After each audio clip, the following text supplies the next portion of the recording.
ረሱልን ሰለላሁ ዐለይሂ ወሰለም በአንድ ቃል መግለጽ አይቻልም። በአንድ መጽሐፍ ስለሳቸው ማውራት አይቻልም። ዓለም የተሳነው እሱ። ለዛ ነው አንድ የዘመናችን ዕውቁ ፈላስፋ ሙስሊም አይደለም ሙሐመድ ይላል ከሰው ልጆች በመሆኑ የሰው ልጆች የተለየን ክብር አግኝተዋል። እንኳን ከሰው ልጅ ሆነ እንዲህ አይነት የተሟላ ስብዕና ከመላእክት አላህ ቢያረግ ይሄን ሁሉ ሰብስበው የሰው ልጅ በመሆኑ የሰው ልጅ ሁሉ ክብርን አግኝቷል። ታዲያ እኒህን ውድ ነብይ አላቋቸው ወደዷቸው።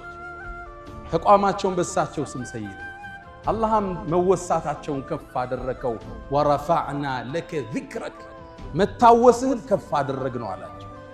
አዛን ሲባል አሽሀዱ አን ላ ኢላሃ ኢለላህ ብለን እንላለን። ወአሽሀዱ አነ ሙሐመደን ረሱል። እዛ ነው የእሳቸው ዋና ገጣሚ የብዕሩ ቀንዲል የስነ ግጥም አባት ሐሳን ብኑ ሳቢት እንዳንተ እኮ ውብ አይናታ አታውቅም፣ ሴት እንዳንተ የተሟላን ውበት ወልዳ አታውቅም።